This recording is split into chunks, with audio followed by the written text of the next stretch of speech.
أمنا عائشة الصديقة قالت وكل قولها حقيقة: أكثرت للنبي في الكلام لا بد في الزواج من خصام، وصرت بعد كلما دعاني أعرضت حتى لم يعد يراني، وطال هجري والنبي صابر يهفو له قلبي ولا يكابر. فقال مهلا أم عبد الله الصلح خير من خصام واهي، لا بد من شخص يكون حكما يرضى كلانا حكمه ويلزم. قال هل ترضين ما يقضي عمر؟ قالت معاذ الله بل أرضى القدر. قال فهل أدعو إذن عثمانا؟ قالت وما يدريه ماذا كان. فهل أدعو إذن عليا؟ قالت أعوذ إن تك تقيا. فهل أبو بكر يحل المشكلة؟ قالت نعم أبي لكل معضلة. فأرسل المختار للصديق تعال يا ملاذ يوم الضيق، وجلس المختار للتحكيم وجلس كالخصم والخصيم. وبدأ النبي يحكي ما حصل مبينا أسباب ذلك الزعل. فقامت الفتاة في هياج قائلة أعرض عن اللجاج وقل صوابا واتق الخلاق واحذر فإني أكره الشقاق.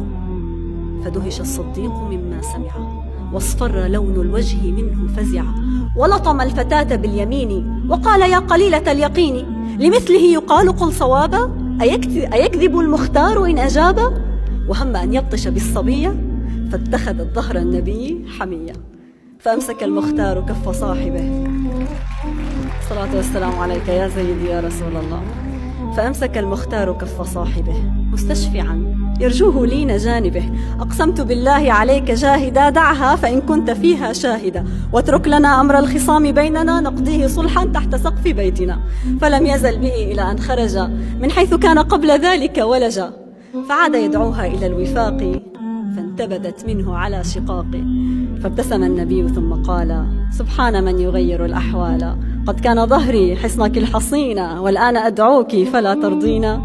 ولم يزل يكرر المداعبة ملاطفا حتى أتته تائبة. قال أبو بكر أتيت بعدها رأيته يأكل من خبز يدها، كلاهما في غاية السرور والأنس والحنان والحبور. فأدركتني لهفة المغبون وقلت والعتاب في عيوني ألم أكن دعيت في الخصام فكيف لا أدعى إلى الطعام؟ فنظر النبي للصديق وضحكا لروحه الرقيقة وقال أهلا سيد القضاة ومصلح الأزواج والزوجات، أنت لنا في الحرب والسلام رفيق صدق البدء والختام. صلى الله عليك يا سيدي يا رسول الله.